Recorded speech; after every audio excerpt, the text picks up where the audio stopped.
This is the easiest way to get that twirly extra flare exactly where you want it.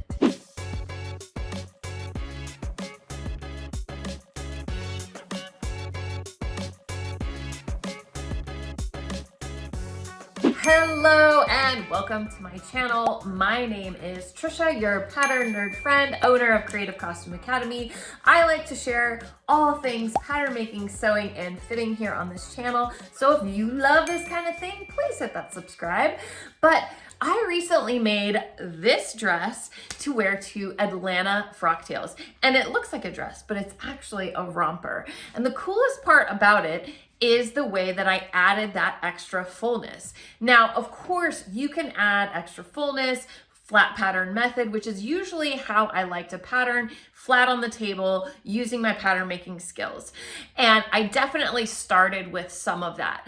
But I actually used a combination of adding flare on the flat pattern and adding it directly while it was on the mock-up. The reason I like this method is that you can really be precise and controlled with where that flare is going and really visually see how much flare you're adding in the process. So here is the sped up version of me adding that extra flare to that underside. No, the overskirt peplum, I went with a 3/4 circle skirt, and I knew that that would be about what I was looking for, but the shorts underneath, I really didn't know how much I wanted to add. So by using this method, it's kind of like draping, where you can actually see how much flare you're adding and how it's going to look in the finished garment. Of course, this is a process that you want to be using for a mock-up. I wouldn't go directly to the fabric I wanted to use, and I only had so much of this precious fabric that I got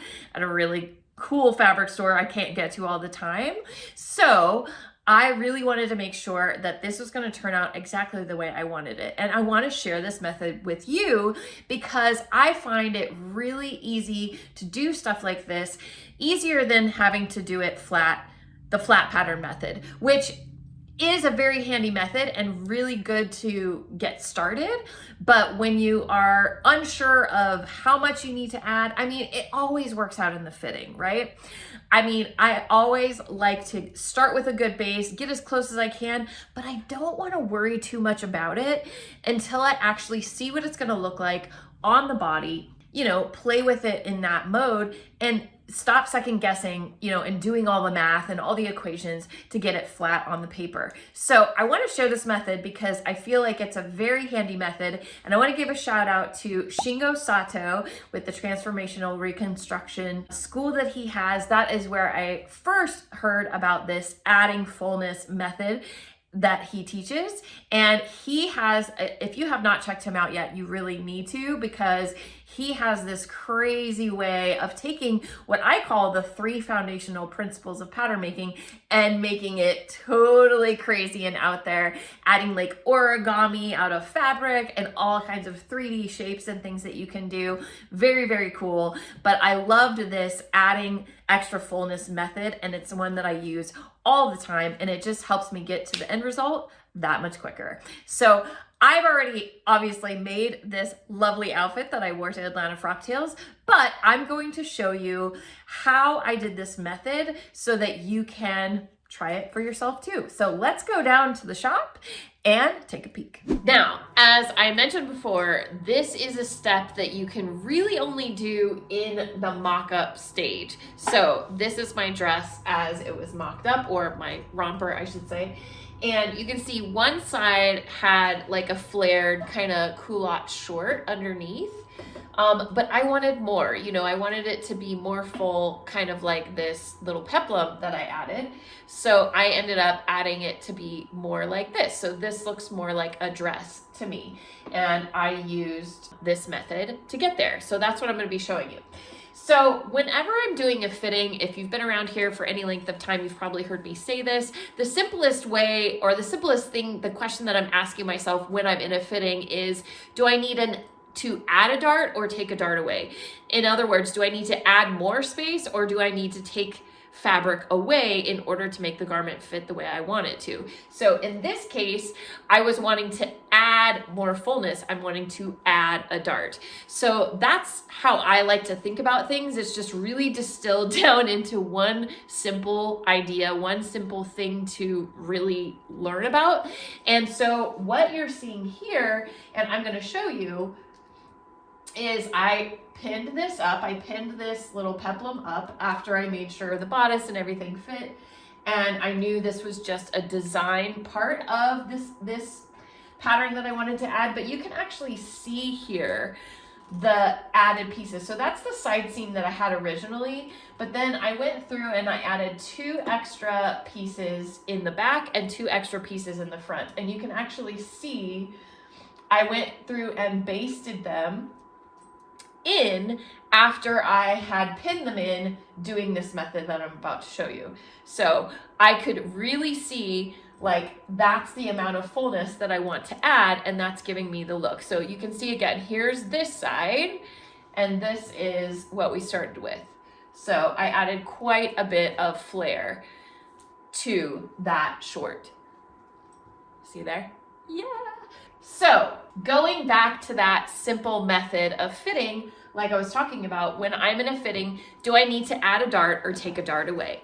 Now, in both of those methods, if you're trying to pinch out a dart that you want to not actually have a dart in your final garment, but you're gonna rotate it out into another dart, or you're gonna close it and change the angle of how the pattern works, all of that is explained more fully like in my boot camp and other videos that I have done. But the bottom line to remember, the big thing to know is the easiest way, it can be done if you don't follow this, but the easiest way to translate your mock-up or your fitting and those adjustments back to the pattern is if you are adding or taking away a dart. If the point of that dart meets another dart so that you can rotate that into that existing dart, or the point of that dart hits another seam or the edge of the pattern, then you can easily move that dart and get rid of that dart without changing that other seam or the other parts of the pattern or the garment that you don't wish to change. The reason I'm pointing that out is you'll notice that all of these darts that I added go all the way up to the waist seam, right? There is this other seam that maybe you're seeing. Before I added to this design, I had to fit it to my body first, and I had to add that extra length in the girth so that it would be long enough for me. So we're pretending like this seam isn't here. It was just added to let me know how much length I need to add to the short to even begin to go back to the design that I was desiring. But if you know, by having that dart go all the way up to the waist seam, what that does is it's adding fullness to the whole short, to the whole piece of this garment, the front of the short, the back of the short. So it's going to change the shape of the actual pant pattern, but it's still going to lay flat when I put it back on the table. So that's really important when you're thinking about this. So if you're wanting to add flare to something else, I'll actually throw on my romper that I did. I've used this method a couple of times with a couple of you know, what I think is very fun designs. I'll throw out my other romper after this, and I'll show you how I added it to a certain section and how I really got to see like how much flare I wanted to add. So that's the rule, is when you are adding or taking away a dart, the easiest way to make sure that it's not going to affect other areas of your pattern and it's going to translate seamlessly to your paper pattern when you go back to making those adjustments is if that point of that dart hits another seam, dart point, or the edge of a pattern. And what I mean by that is like if I had to take in a dart here, or if I had to, like if it was too long all the way across here, I could go to the edge of the pattern, the edge of the piece. We'll get more into that in another video. Let's focus on this method. So to do this, it's really, really simple, and that's why I love this method. So I just decided, and sometimes I actually draw the line, the slash line where I want to add that extra fullness, and sometimes I just eyeball it, and that's what I did for this. So you can Like I said, I knew going into it that I wanted to add 2 areas of extra fullness in the front and 2 areas of extra fullness in the back.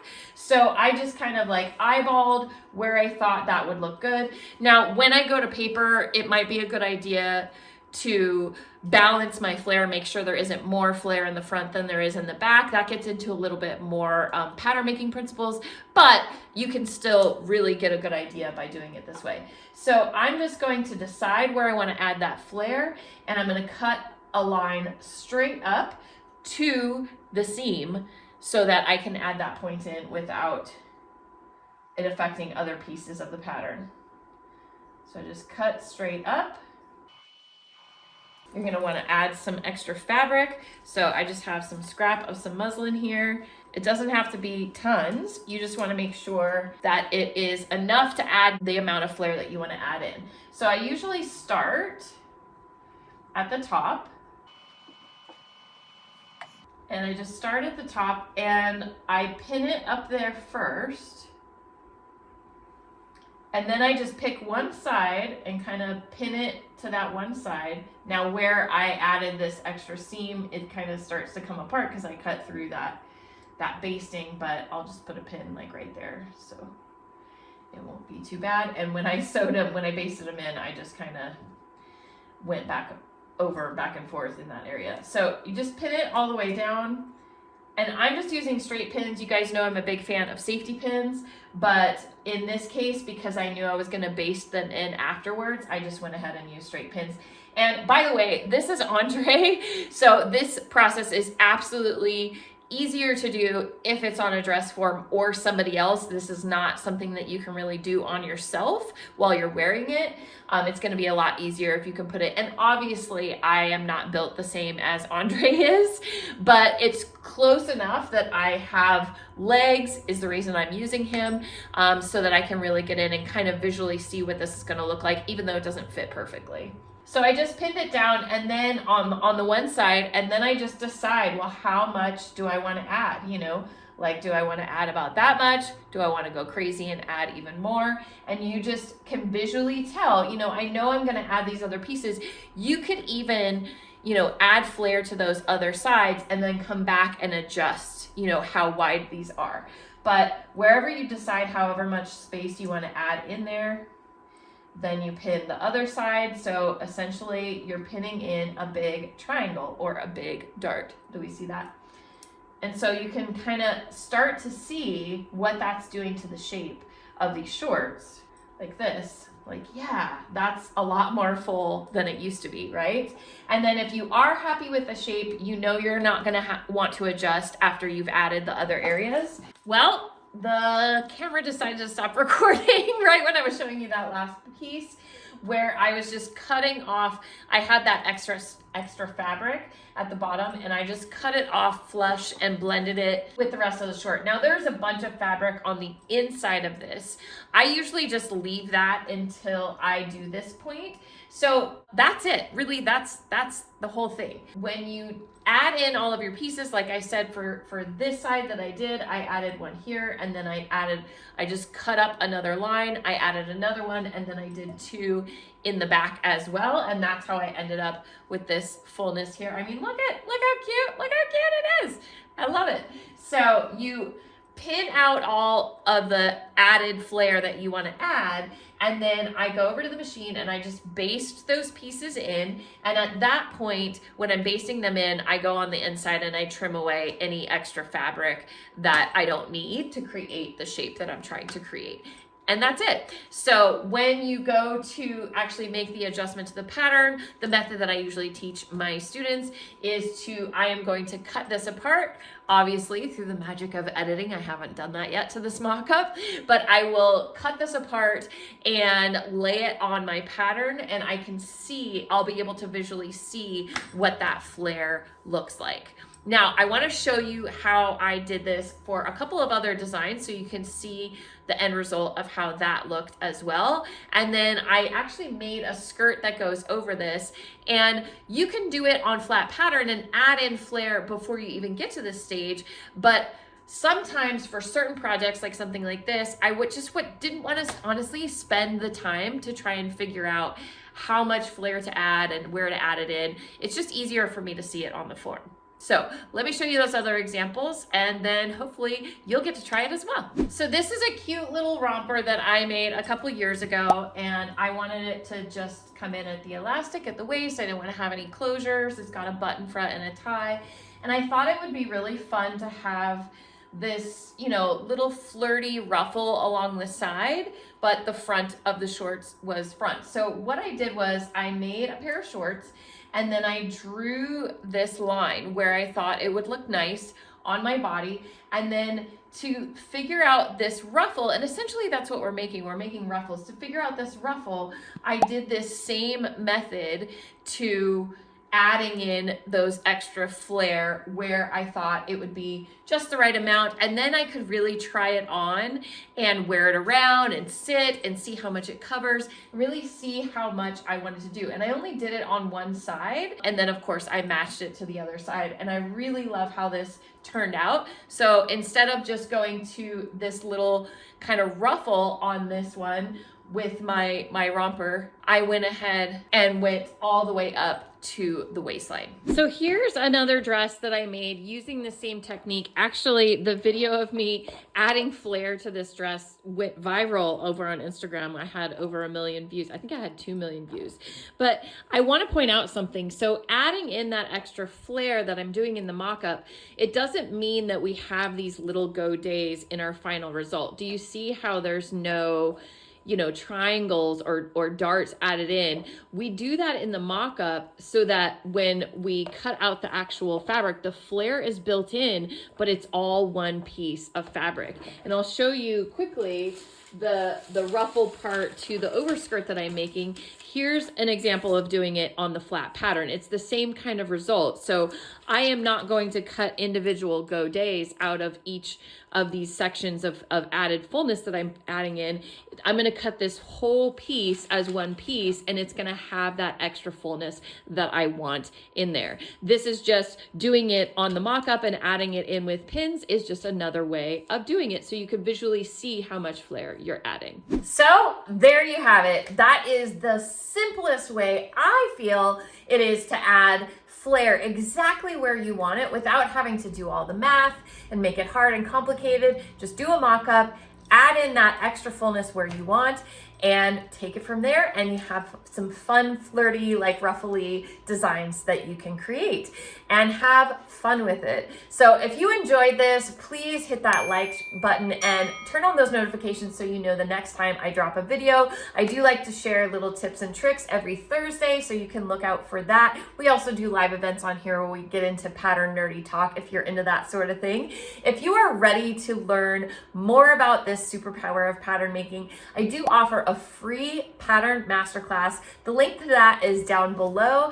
You can try out my teaching style. As you've probably noticed, I try to keep things easy and really just quick to learn so you can dive right in and start making clothes that you love right away. So that course, that free class, is completely free. You can check out my teaching style, see if it's for you, and start gaining those superpowers of pattern making. That's all we have for you today. Thank you so much for watching, and we will see you next time.